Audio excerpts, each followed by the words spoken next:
രാജ്യത്ത് NEET net കുംഭകോണങ്ങൾ പുറത്തു വന്നതിന് ശേഷം ഓരോ ദിവസവും രക്ഷകർത്താക്കളുടെയും വിദ്യാർത്ഥികളുടെയും ആശങ്ക ഉയർന്നുകൊണ്ടിരിക്കുകയാണ്. അത് സംബന്ധിച്ചുള്ള കാര്യത്തിൽ നാഷണൽ ടെസ്റ്റിംഗ് ഏജൻസി പിന്നീട് വെളിപ്പെടുത്തിയത് അങ്ങനൊരു ഡേറ്റ് ഞങ്ങൾ പറഞ്ഞിരുന്നില്ല, മാധ്യമങ്ങൾ പ്രചരിപ്പിച്ച വാർത്തയാണ് എന്നൊക്കെയാണ് അവർ ഒരു സെൽഫ് ഡിഫൻസ് എടുത്തത്. പക്ഷെ എന്ന് നടത്തുമെന്ന കാര്യത്തിൽ ഇപ്പോഴും അവർക്കൊരു ഉത്തരമില്ല.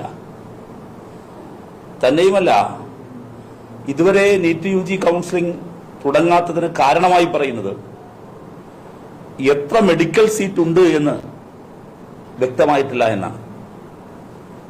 അപ്പോൾ കേന്ദ്ര മന്ത്രാലയങ്ങൾ എന്താണ് ചെയ്യുന്നത്, എത്ര നിരുത്തരവാദപരമായാണ് ഈ കാര്യങ്ങളെ കൈകാര്യം ചെയ്യുന്നത് എന്നതിന്റെ വ്യക്തമായ ഉദാഹരണമാണ് ഈ പറയുന്ന അധികൃതരുടെ തന്നെ പ്രതികരണങ്ങൾ വ്യക്തമാക്കുന്നത്.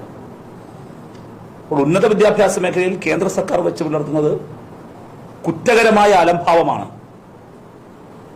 നമ്മുടെ രാജ്യത്തെ ലക്ഷക്കണക്കിന് വരുന്ന വിദ്യാർത്ഥികളെയും അവരുടെ രക്ഷകർത്താക്കളെയും ഓരോ ദിവസവും ആശങ്കയിലേക്ക് വലിച്ചെറിയുന്നതാണ് കേന്ദ്ര സർക്കാരിന്റെ ഈ ധിക്കാരപരമായ നിലപാട് എന്നാണ് DYFIക്ക് ആവർത്തിച്ച് അവകാശപ്പെടാനുള്ളത്. ഇപ്പോൾ നോക്കൂ, ജൂൺ മാസത്തിൽ പൂർത്തിയാക്കേണ്ട നീറ്റ് PG പരീക്ഷയാണ് ഇപ്പോൾ ഓഗസ്റ്റ് മാസത്തിലേക്ക് മാറ്റിവെച്ചിരിക്കുന്നത്. അപ്പൊ ഇത്രയും മാസം മാറ്റുമ്പോൾ എത്രത്തോളമാണ് വിദ്യാർത്ഥികളുടെ അക്കാഡമിക് ഇയറിനെ അത് ബാധിക്കുന്നത്? നമുക്കറിയാം, ഒരു ലോകത്തിന്റെ പല ഭാഗങ്ങളിലും പോയി പഠിക്കേണ്ട, ഉന്നത വിദ്യാഭ്യാസം നേടേണ്ട, വിവിധ തൊഴിൽ സാധ്യതകളിലേക്ക് പോകേണ്ട കോമ്പറ്റീറ്റീവ് എക്സാമിനേഷൻസ് ആണ് ഇവിടെ നടത്തിയതിനു ശേഷം. അവിടെ ഞാൻ ഫ്യൂച്ചറിന്റെ കാര്യമാണ് ഉദ്ദേശിച്ചത്. അപ്പോൾ ഒരു പരീക്ഷ മാസങ്ങളുടെ വ്യത്യാസത്തിലേക്ക് മാറുന്നു, ഒരു പ്രവേശന പരീക്ഷ എന്ന് വന്നാൽ അതിന്റെ അർത്ഥം അവരുടെ ലൈഫ് ലോങ്, അവരുടെ ആ മാറുന്ന കാലഘട്ടത്തെ ആരാണ് പിന്നെ കോമ്പൻസേറ്റ് ചെയ്യുക? ഈ മാസം വരേണ്ട റിസൾട്ട് ഒരു 3 മാസം കഴിഞ്ഞ് വരുന്നത് പറഞ്ഞാൽ അവരുടെ ലൈഫിൽ നിന്നല്ലേ അത് ആ വർഷങ്ങൾ, ആ ടൈം എലിമിനേറ്റ് ചെയ്ത് പോകുന്നു. അതാണ് ഞാൻ പറഞ്ഞത്, കുറ്റകരമായ അലംഭാവമാണ്, മാപ്പർഹിക്കാത്ത അലംഭാവമാണ്. പരിഹരിക്കാനല്ല, അപരിഹാര്യമായ കാര്യങ്ങളാണ് അവർ ചെയ്തുകൊണ്ടിരിക്കുന്നത്. ഇത് ഭാവിയിൽ വേറെ ഏതെങ്കിലും ഒരാൾക്ക് ഈ വിദ്യാർത്ഥികൾക്ക് നഷ്ടപ്പെടുന്ന കാലയളവ് തിരിച്ചു കൊടുക്കാനാകില്ല. എന്നാൽ ഇങ്ങനെ ഒരു സാഹചര്യം സൃഷ്ടിക്കപ്പെട്ടു. എന്താ ഗവൺമെന്റ് ചെയ്യേണ്ടത്? പ്രധാനമന്ത്രി ഇതിനെ സംബന്ധിച്ച് പ്രതികരിച്ചതേയില്ല, ഒരു കാര്യമായ നിലപാട് പറഞ്ഞിട്ടില്ല. കുട്ടികളുടെ ആശങ്കയെ കേന്ദ്ര വിദ്യാഭ്യാസ മന്ത്രി ശ്രീ ധർമ്മേന്ദ്ര പ്രധാൻ അഭിസംബോധന ചെയ്യുന്നില്ല.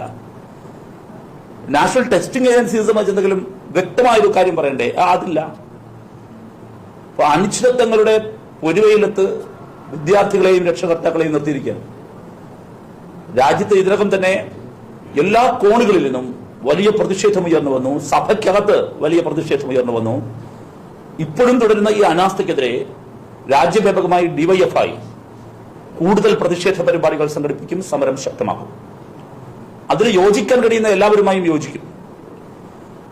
ഇപ്പോൾ ഇടത് യുവജന വിദ്യാർത്ഥി സംഘടനകളുടെ വലിയൊരു സമര പ്ലാറ്റ്ഫോം ഞങ്ങൾ ആലോചിക്കും.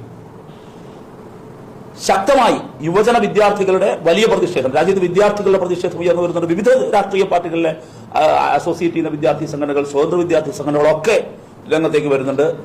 ഞങ്ങൾ ഇതിനകം തന്നെ നിരവധി പ്രൊട്ടസ്റ്റുകൾ, പരിപാടികൾ സംഘടിപ്പിച്ചിരുന്നു. ഇനിയും അത് വളരെ ശക്തമായി മുൻപോട്ട് കൊണ്ടുപോകും എന്നുള്ളതാണ് ഇത് സംബന്ധിച്ച് നിങ്ങളോട് പറയാനുള്ളത്. ഇപ്പോൾ കേരളത്തിൽ നമുക്കറിയാവുന്നതുപോലെ 10,000-കണക്കിന് വിദ്യാർത്ഥികളും രക്ഷകർത്താക്കളും ഇതിന്റെ ആശങ്കയുടെ ഇരകളാണ്. കേരളത്തിൽ നിന്നുള്ള കേന്ദ്രമന്ത്രിമാർ ഒരക്ഷരം ഇതിനെക്കുറിച്ച് പറയുന്നില്ലല്ലോ. കേരളത്തിൽ നിന്നുള്ള കേന്ദ്രമന്ത്രിമാർക്ക് ഉത്തരവാദിത്തമില്ലേ കേരളത്തിലെ വിദ്യാർത്ഥികളോട് ഇത് സംസാരിക്കാൻ? അവര് ഇവരുടെ കൺസേൺസ് അല്ലാതെ വേറെ എന്താണ് അഭിസംബോധന ചെയ്യേണ്ടത്? അപ്പൊ അവരും ഇതിന് മറുപടി പറയാൻ തയ്യാറാണ്.